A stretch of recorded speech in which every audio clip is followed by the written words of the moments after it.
Assalamualaikum warahmatullahi wabarakatuh. Di ujung enggal nawae mukadimah ngiringan kanu ti payun, artinya mukadimah mengikuti sama pembicara yang dulu Pak Haji Muhadi. Tadi di surah Kahfi itu di ayat ke-17 ada mayyahdillah fahuwal muhtada al-ayah. Kemudian di ujung ayat ada paman kana yarju liqa Allahi falyamal amalan sholihan wala yusyrik bi ibadati al-ayah. Jadi dengan dua ayat ini Bapak-bapak pada prinsipnya hidup dan kehidupan itu intinya ada dalam hidayah Allah. Apa itu hidayah? Petunjuk. Maka barang siapa yang diberikan petunjuk oleh Allah fahuwal muhtad, dialah yang mendapatkan petunjuk. Tapi yang disesatkan berarti mereka yang tidak mendapatkan petunjuk Allah. Bahkan sama sekali mereka tidak berhak mendapatkan penolong. Ya.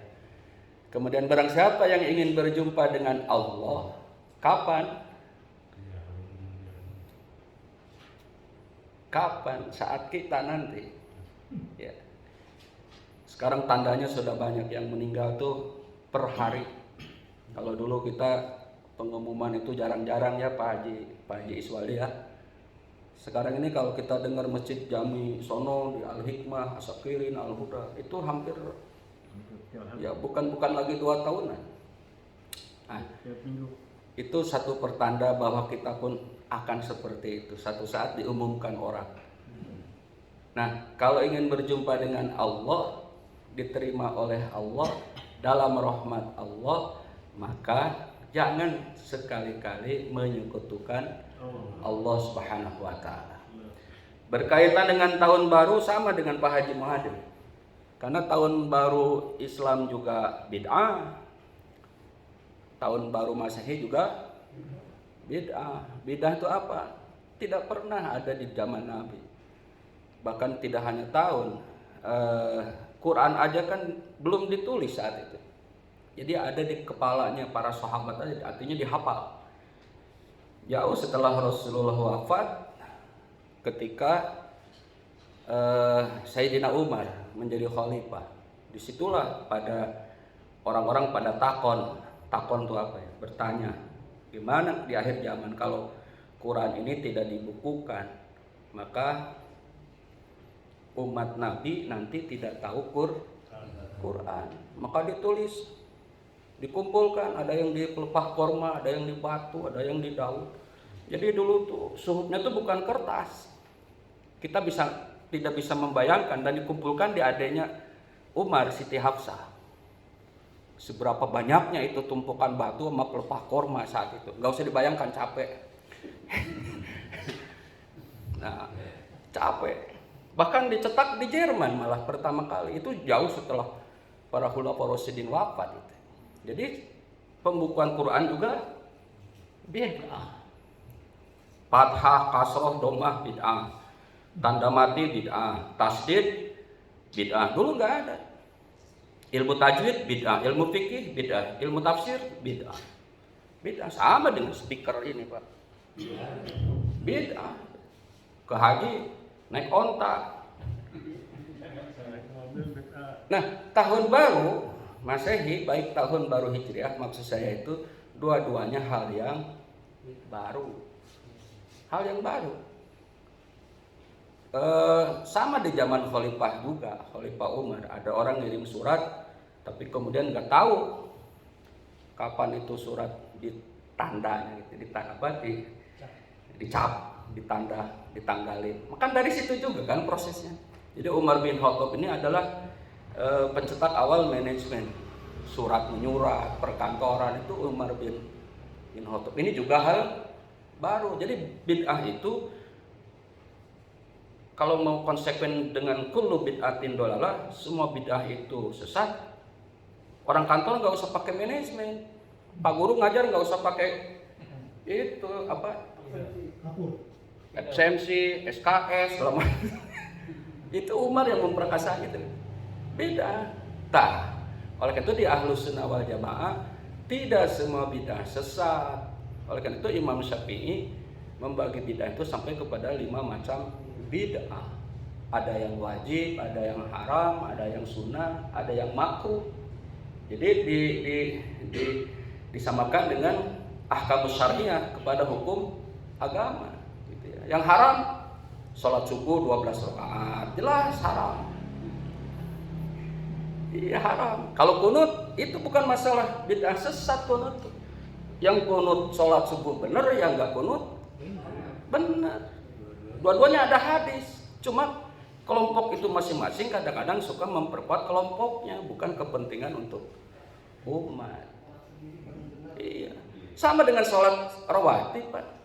Yang baik itu imam itu adalah ya orang kampung. Hadisnya sahih. Sekarang orang udah tidak ngamalin karena butuh amplop. Iya. Hadis sahihnya itu seorang kampung. Bukan masalah hafal Quran, Pak Haji, bukan. Ini hafiz. Hadisnya tidak begitu. Hadisnya mutawatir, sangat sahih. Bahkan Imam Nawawi mengatakan, walaupun sholat itu surahnya yang dibaca kulhu, yang penting tamat satu surah. Nah kalau mau konsekuen Al-Kahfi baca di imam, satu surah Kahfi yang utama tuh. Nah oleh karenanya sekarang banyak orang yang mengaku sunnah tapi justru meninggalkan sunnah. Banyak sekarang orang tidak menyadari. Nah oleh karena itu awal tahun baru Masehi, awal tahun baru Hijrah, yang penting bukan tahun barunya, bagaimana mensikapi merayakan tahun baru itu. Maka tidak sedikit para ulama kita sekarang, para ustadz, yuk kita zikir, yuk kita muhasabah, yuk kita. Nah, isi dengan cara-cara yang bermanfaat. Tidak sedikit tahun baru Islam juga subuhnya keteteran. Ya artinya bukan masalah itunya, maknanya itu.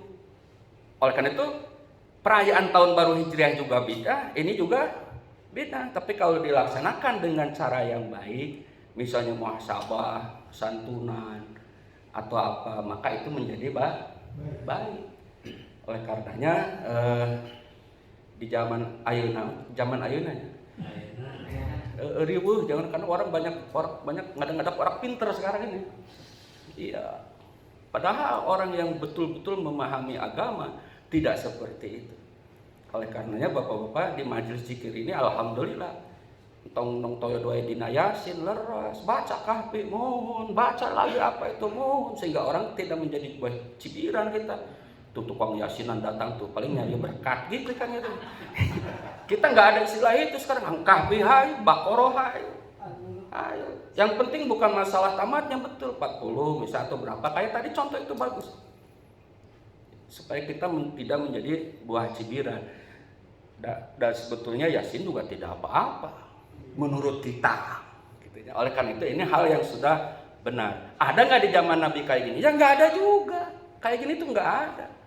Malam Jumat sahabat ngumpul tiap malam Jumat, nggak ada juga. Berarti malam Jumat kumpul juga beda. Yang ada di anjuran di Nabi baca surah Kahfi, malah perbanyak salawat. Oleh karena itu mensikapinya kita harus dengan betul-betul pemahaman yang benar, kemudian tidak gampang cepat mengambil keputusan terhadap materi-materi yang sekarang ramai di grup-grup WA itu ya. Kadang-kadang bingung itu mana yang benar itu, ini benar semua benar, padahal semuanya benar itu. Nah, oleh karena itu kita yang bingung, yang tidak paham asal usul. Oleh karena itu insya Allah memasuki tahun 2021 isilah dengan ibadah, dengan doa, meningkatkan iman, takwa, ini yang benar. Penutup kata Nabi, nikmatani magnun, ada dua nikmat yang menyebabkan pikasirinas, kebanyakan manusia itu lupa, asyihat al waktu. Kedua, yang pertama sehat, kesehatan, yang kedua waktu, banyak dilupakan. Nah, saya dapat pertanyaan tadi, sekarang banyak hilang sunnah katanya. Kenapa sholat aja harus renggang? Terus apa lagi itu? Orang bersin dulu mah ada tasmiyah. alhamdulillah yahdikumullah gitu. Sekarang hilang gitu ya. Enggak hilang sebetulnya. Kita direnggangi sholat karena ada ilat, karena ada sebab. Kalau nggak ada sebabnya, kita harus lurus dan rapatkan barisan. Ini karena ada sebab. Dan Nabi juga pernah melaksanakan lockdown, bukan hanya kan Nabi ada hadisnya lockdown. Kemudian orang kalau bersihnya tetap aja bilang alhamdulillah yahdikumullah, apa susahnya gitu ya. Jadi banyak yang menjadikan bingung sekarang. Oleh karena itu, mari kita jaga kesehatan dengan tetap menjaga protokoler kesehatan. Kemudian jaga waktu, isi waktu dengan iman dan takwa. Assalamualaikum warahmatullahi wabarakatuh.